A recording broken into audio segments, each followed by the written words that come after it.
everybody. Welcome back to another edition of Our Kids Play Hockey. What are we talking about today? Yelling when it's right, when it's wrong. And really, we dissect into just kind of how to yell or approach kids or raise your voice and everything that goes along with it. It's a really good discussion. It's one of those topics you don't think about, but when you get into it, we really went a lot of different directions with it. I think it's one you're really going to enjoy. So enjoy this episode. And as always, this one's brought to you by When Hockey Stops. Check out whenhockeystops.com. The book is coming very soon. When you're listening to this, they should be shipping as soon as next week. If you support us, you support the content, you support the show, make sure to check it out and pre-order your copy today. Whenhockeystops.com. Again, children's book we wrote, Christy and I. It's about 75 pages long. If you're 8 to 12 years old, it's for you. And it's about dealing with adversity. So we appreciate the support. Also, if you love this show, if you like this show, subscribe to it, like it, comment on it. Make sure you give us a good review wherever you're listening to the podcast. It really, really does help us out if you find value, and tell your friends about it as well. That enough selling? Did I sell it enough, guys? I did. All right. Enjoy this episode of Our Kids Play Hockey. Hello, hockey friends and families around the world, and welcome to another edition of Our Kids Play Hockey. I'm Lee Elias. That's Christy Casciano Burns, and that's also Mike Bonelli. If you're watching us, if you're listening to us, that's Christy Casciano Burns and Mike Bonelli on there with me. And today, our topic is all about yelling. If some of you can tell, I came on the call this morning and Christy goes, Lee, what's wrong with your voice? And I said, is there something wrong with my voice? She goes, yeah, it's kind of crackly and deep. And we investigated together and came to the conclusion. This is sometimes how topics come up here. She goes, were you yelling on the bench this weekend? And I said, you know what? I had to raise my voice on the bench this weekend because we were in an arena where they're just blasting music and I couldn't talk to the kids. I had to actually really, I don't want to say I yelled at them, but I really elevated my voice. And Monday morning, a little cold water here. I think that's what's happening, but it brought up the topic. Mike, Christy, yelling in hockey. Is it right? Is it wrong? What's the difference between yelling and raising your voice, how it works, so forth and so on. And I thought that was a pretty good topic idea because, from everything from coaches to parents, I can hear the parents yelling at their kids. Such a great tactic says skate with the puck and shoot, real coaching there. I'm just kidding, parents. If that's you, I'm teasing. I know in the heat of the moment, we all say things like that, especially at NHL games. But I wanted to have this conversation about, from a coaching standpoint, is it right or wrong to yell at the kids? Christy, let's start with you since you understood my vocal cords this morning. I want to start with you. I did. And I'm glad you clarified. There is a difference between raising your voice and yelling. Right. If your kids play sports long enough, sooner or later, they're going to run across a coach who loves to yell and scream at them. I've never found it to be helpful, and I've always tried to help my kids work through it. What we've seen when the coaches do that, and there've only been a handful, it tends to intimidate the kids. At times they may humiliate them. Not good tactics. I never see those tactics work. So if you've got a coach like that, how do you help your kids deal with it and work through it? I've always told them, don't take it personally. This coach is trying to push you to make you better. So instead of giving into your feelings of, oh my gosh, I can't do anything right, I'm a horrible player, listen to the critiques. What is he or she critiquing you about? Is it your skating? Is it your stick handling? And listen to them. Maybe you can work on that. Pull the coach aside at one point and just ask, hey, coach, I'm trying really hard. What am I not doing right that you're yelling at me all the time? And chances are the coach will let their defenses down and say, I didn't even realize I would make you feel that way.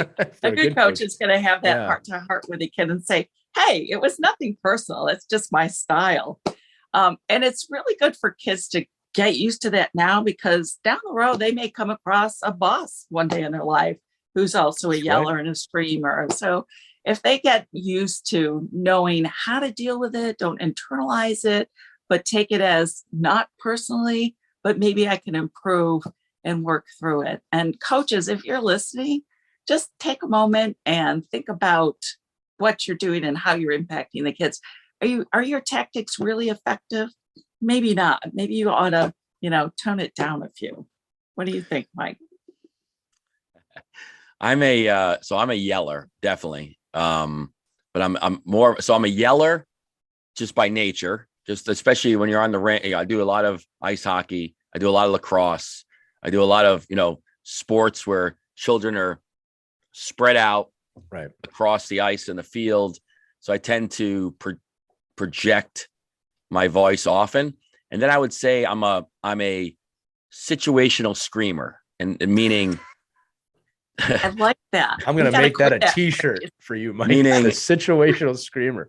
So sometimes I'll have to lose my Got it. mind a little bit, just to kind of get the attention of the kids. And, But not to intimidate them, right? Let's just clarify here. It's I'm not to probably intimidate intimidating them a little bit. No, I probably am intimidating them a little bit. I mean, I think it's all depends on the age. I'm not doing that. So I'm yelling vocally, like with the 8Us and the little rookie league kids, right? And I'm probably screaming every once in a while at the 14Us. And it's more like, not get your head out of your ass type of stuff, excuse me, but more like just attention getting.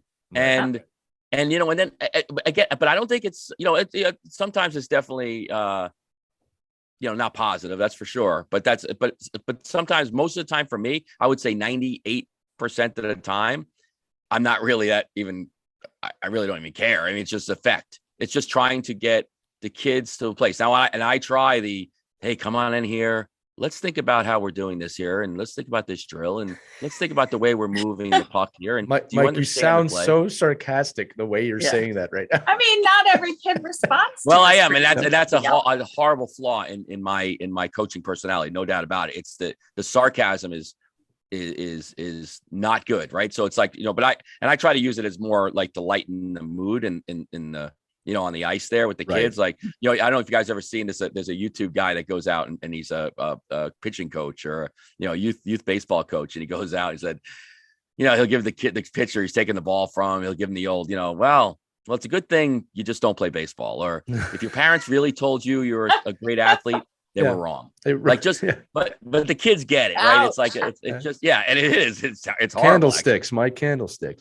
Right. And I think it's just like for me, the yelling. So there's a lot of different yelling. I think when you see coaching, there's yelling, like when you, like, I'll literally be on the bench and I'll hear coaches yelling and I'll kind of give I'll look down the other end, like, what's he yelling at? He's winning 4-0 right now. I mean, or screaming out of his mind. And, so to me, yelling and screaming, like at an official, at a kid on the ice, at about another player, that's different than yelling.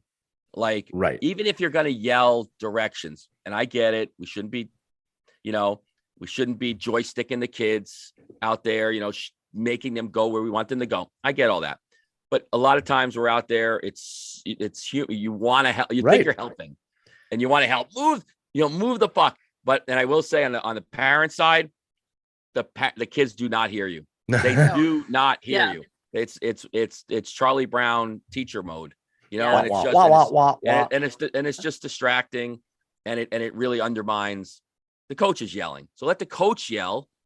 And if you're yelling, then there's too many yellers. And I think it's just too distracting. But, for me, the screaming and yelling and losing your mind piece is a little less, I think to your point, Chrissy, I don't think it really isn't as effective tool as maybe it was, even 15 years ago when I was when I got coached, I was like, oh my God, this guy's lost his mind. Like, I got to wake up.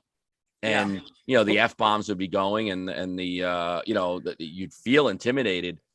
But I think we've, like everything else that we've hopefully do, we become educated and find different ways to reach the kids and to make an influence and find progression. And oftentimes, just by the nature of who our kids are right now, a positive spin on the loud vocal direction is usually better. Let's dive into this a little bit. So first things first, Mike, if you ever get a racehorse, you have to name it Situational Screamer. That's going to be the name of your racehorse. All right. He's going to be a Triple Crown winner one day. You're sure the jockey will be on top. If you're a part of football this weekend, right? If you're a football fan this weekend, all you heard was situational screaming. That's true. Right. It's just like, this is basic situational, sports. Like, this is what you do. When this happens, this happens. So when my situational screaming is, okay, I've got to get their attention. I'm going to let the whole rink know that I'm getting their attention. That's key, though. That's key. I'm situationally getting their attention. Because there's different types of yelling. All right. And I think that Right. we have to kind of break it down a little bit. Yes, So let's break it down. yeah, There's different types. yeah, The type so- of yelling, I wasn't talking about a coach yelling during a game. I get that. That needs to be done. Screaming, that if something, didn't go right or the other coach was an idiot. I totally get that. But directing it toward one kid in particular, always screaming at one kid, I think that's wrong. It's totally right. And I was going to say this too. Look, and anybody born before 1985 had a coach that did that, because that's the way it was done for a long time. Is coaches would lay into kids and lay into players from the NHL all the way down. You saw how Herb Brooks treated his players, and I'm a huge Herb Brooks fan, and that was correct for the time. I think that's another big part of this. A lot of these are inherited traits. We get it from our parents. We pass it down to our kids. And I don't know if it was correct as much as it was accepted. Right. Yeah, that's a great point, Mike. That's a great point. Here's the thing. It was responded to at that time too. Yeah. That's a good point. In my opinion, and again, this is where I always have like two minds on this. Today's kids don't respond well to that. It's not how the world works, but there's a huge but here. That doesn't mean we're not going to be stern with players. Doesn't mean we're not going to point out fallacies and help them improve. I always like to say this. I don't want to be soft. I don't want my kids to be soft, and I don't want to be soft on my kids. But I also want to be conducive. So communication and trust are very important in a team environment. I need to know if a player is not motivated by screaming. All right. And coaches, if you were motivated by that, and this is the key from my point of view, Christy, is if you were motivated by yelling, you should not just assume that every kid is motivated the same way. All right. When I was in high school, I had a coach who was a massive screamer, massive yeller.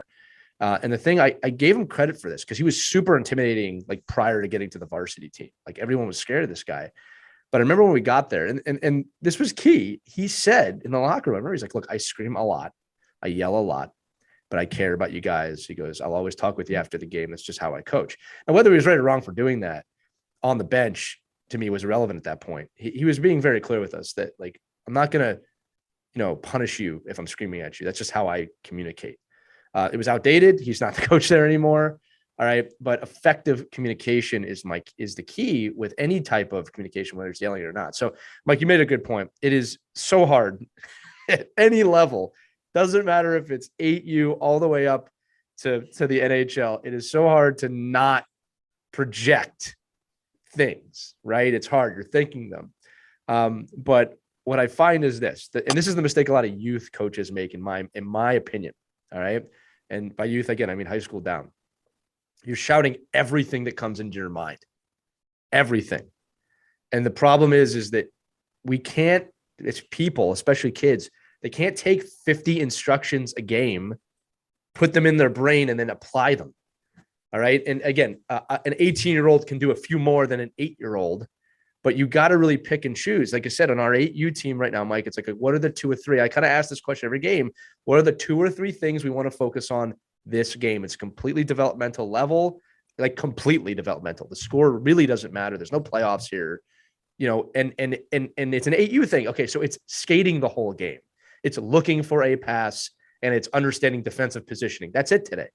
All right. And I hear coaches on my team, other teams, skate hard, go through the man, get behind the net. It's like, whoa, guys, too much. And that is the joystick thing. But it all comes from a good place. And that's the other part of this, right, Mike and Christy? Like, I know they want to help. And I do too. And I catch myself doing this. I don't want anybody to think I'm infallible in this too. I do it too, right? Especially my own kids on the ice. Move faster, go to the net, do this, right? I have to bring it back and say, okay, calm down. Coach the kids on the bench, not the kids on the ice. They're playing, right? I would say that to myself. Like, you got to coach the kids on the bench. That's real coaching, right?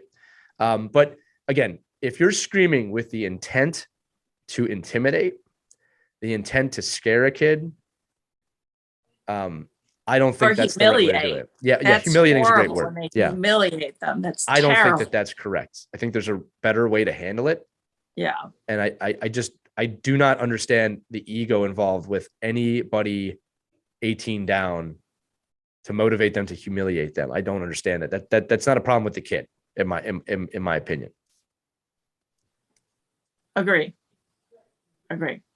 So when was the last time you yelled at somebody, Mike? Yeah, situational screamer.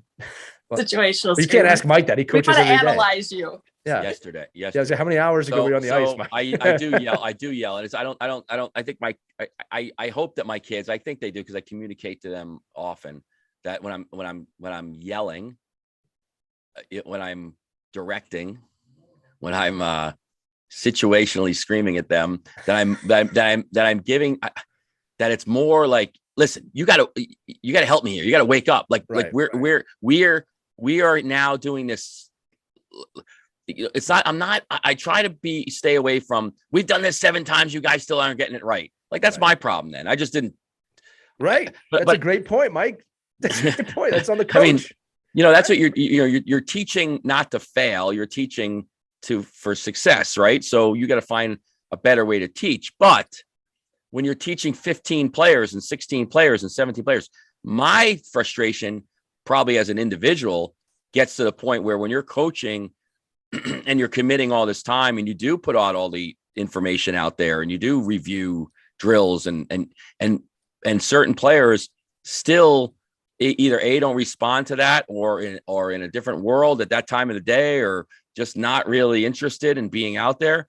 I tend to fall on the side of, listen, are you with me or not with me? Because I can yell at you, or I could just have you all come off the ice and then I don't need to deal with you anymore. So I'm trying to deal with you here in a situation where I'm going to, and I'll bark at a young man and I'll feel shame and I'll try to give him a little, positive reinforcement right after that.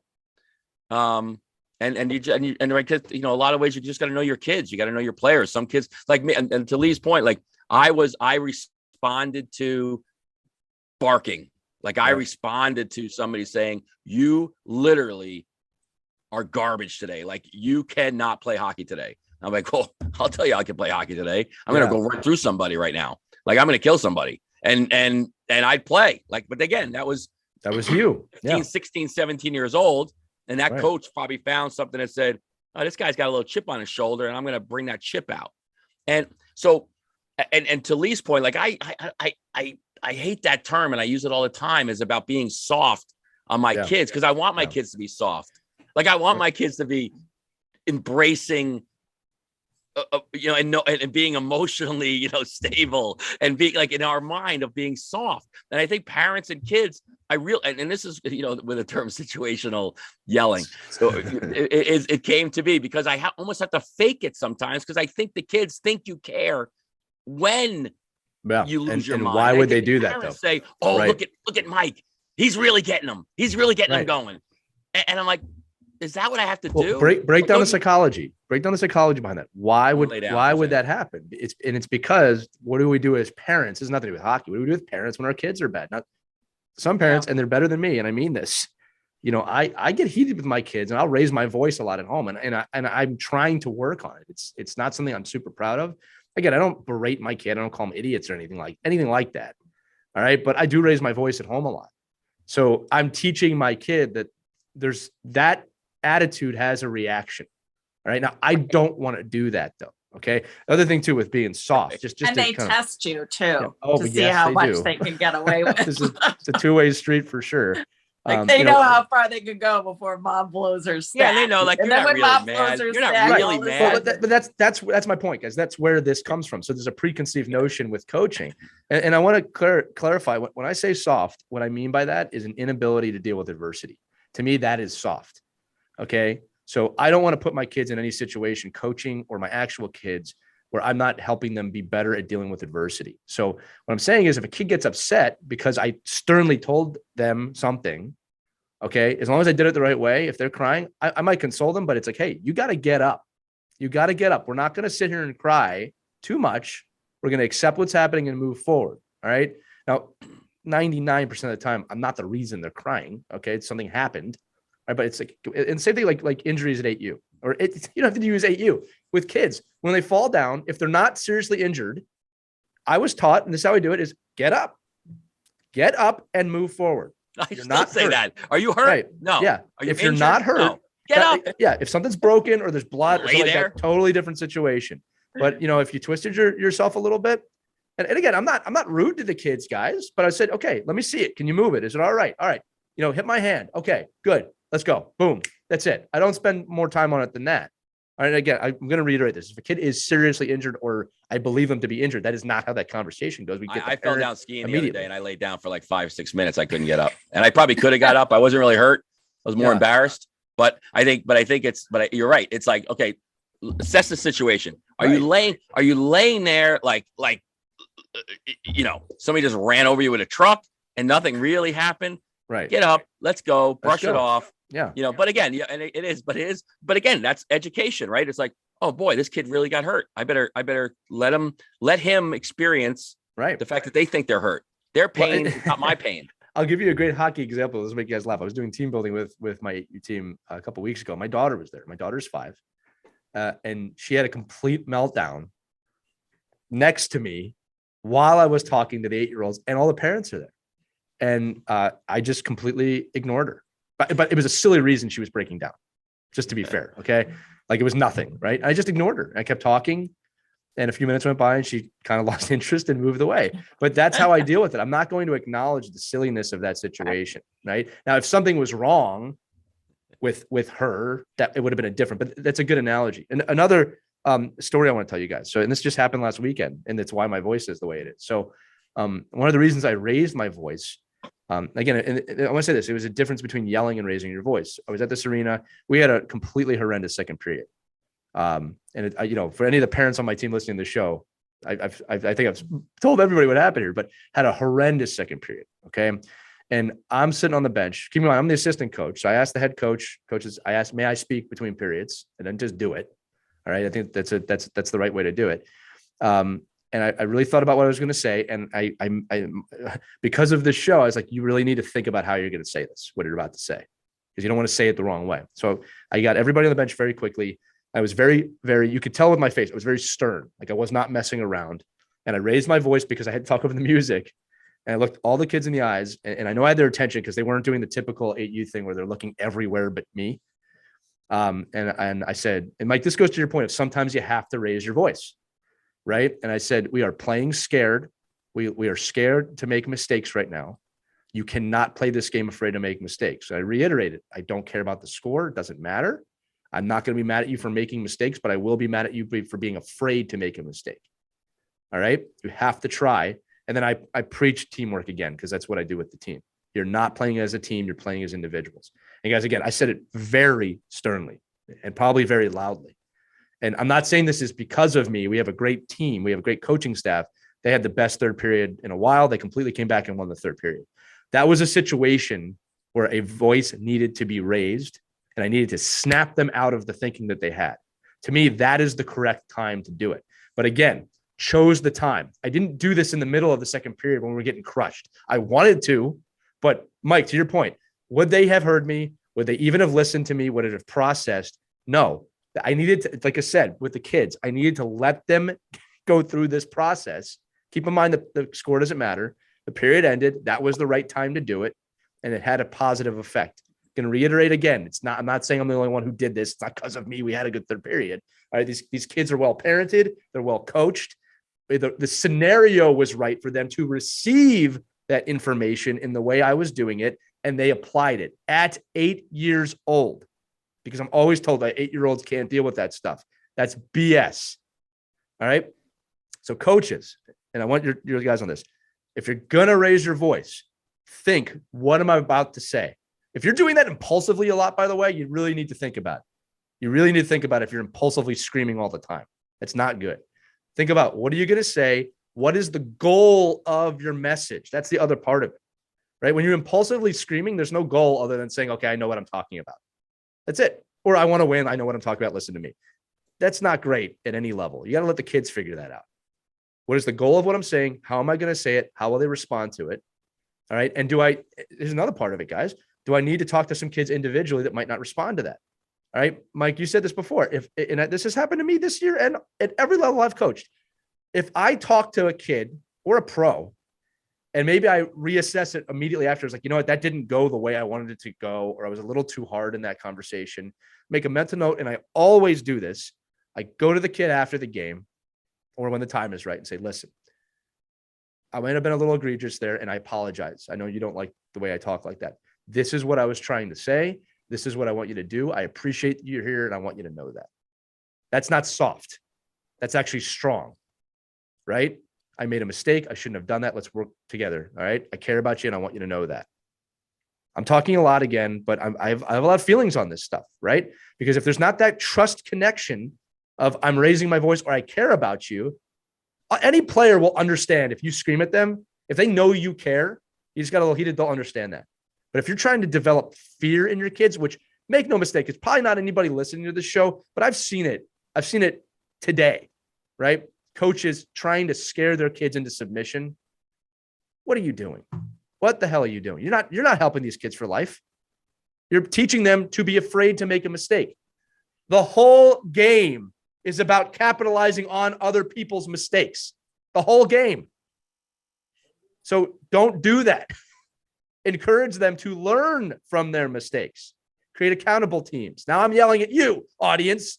Okay, I'm going to stop now because this is my point. Yeah, I'm getting the soapbox. I'm so glad you said that, not to make the kids feel like making a mistake is a horrible thing. Because go back to their basic skills. You tell them to fall because falling means that you're learning. Yeah. Get back up and keep skating. You want them to fall. You want them to make mistakes.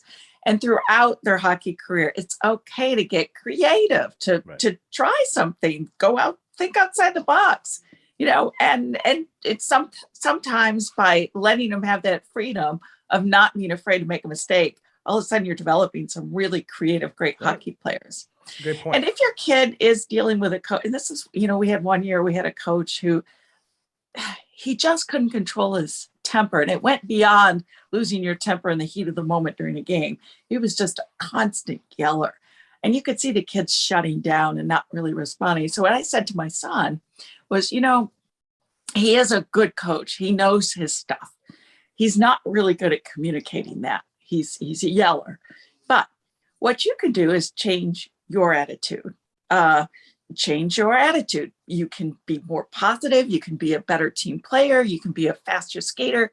Change what you can control. You can't control him, but you can control you, especially your attitude. And it did seem to help him. He kind of got that. Yeah. Another thing, Christy, you're bringing up another great point. You're making me think about this. This is where captains come in. And this is where coaches, you have to enable your captains to be able to tell you stuff that the team is afraid to say to you, right? Yeah, and this, the older you get, the more important this gets. I remember, look, when I was coaching college, I'll make myself completely vulnerable here. I was all about team building. And I really feel like I knew my stuff, but I was so young that I wanted people to know that I knew my stuff.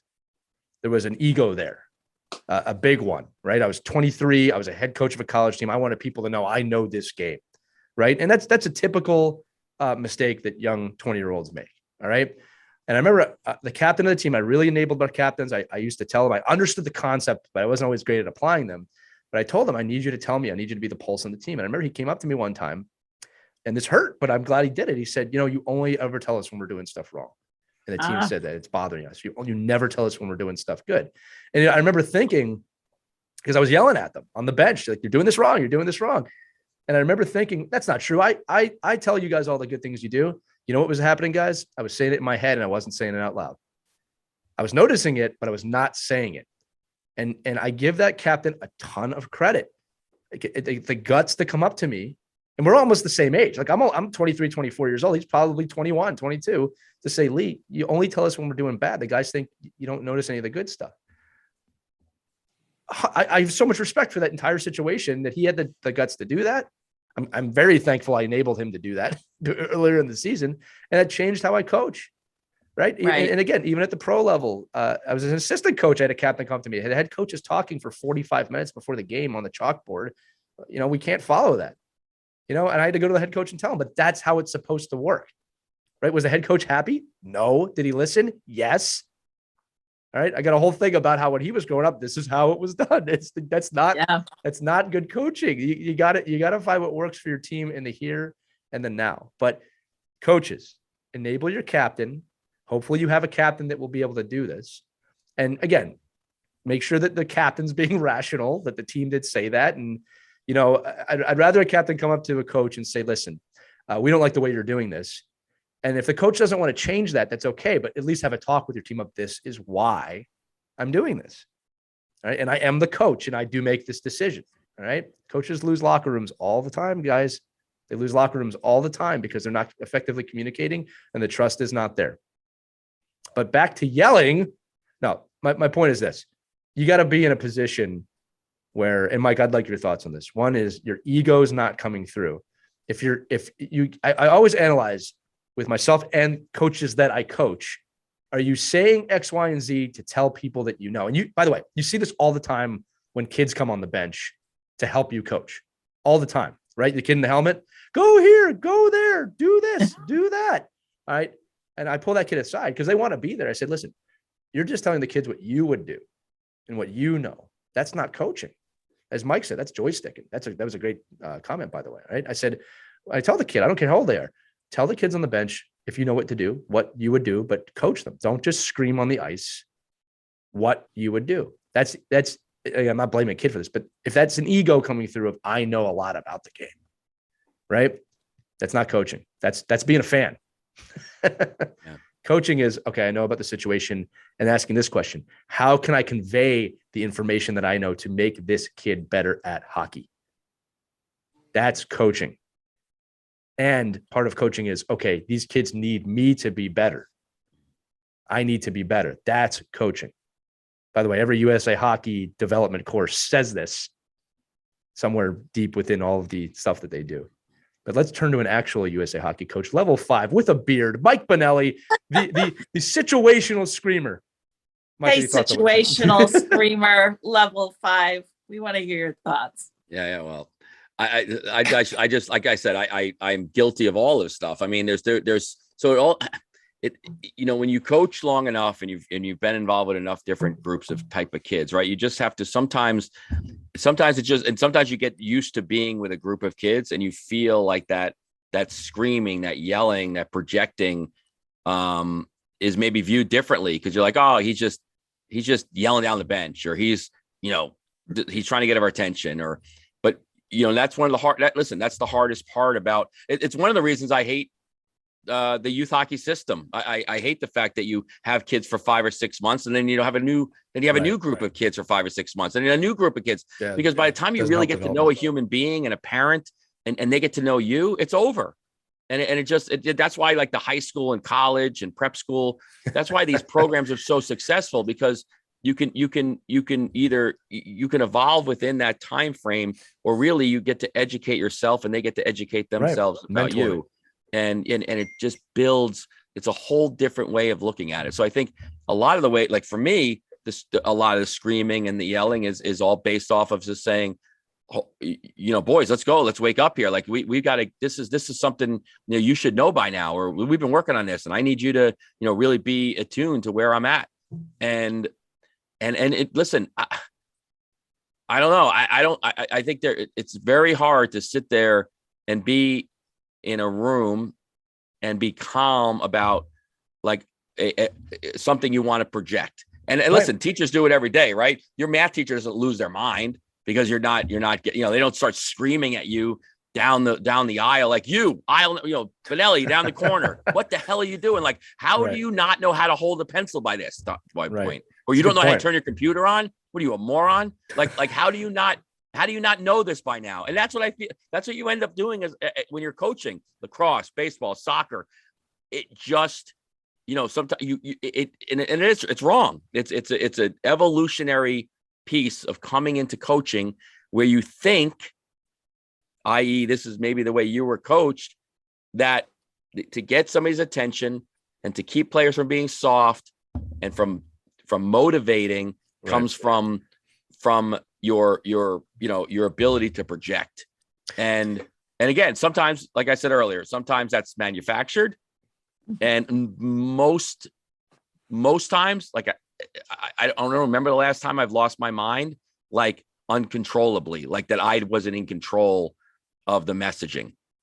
And again, and it's so funny because I'm so aware of not doing it to parents and to officials. Like, you'll never see me lose. I mean, to a point where I can't yell at an official. I'm like, well, I can't even get myself to even be this concerned about this play. Like Right. where the parents are all going crazy up in the stands, and you almost look like, in my experience, it almost looks like you don't care if you're not yelling. Right. And that's not the case. And I think it's that being an ability to juggle that and say, listen, I'm not yelling because I don't care. I'm not yelling because I'm just trying to keep the situation in control.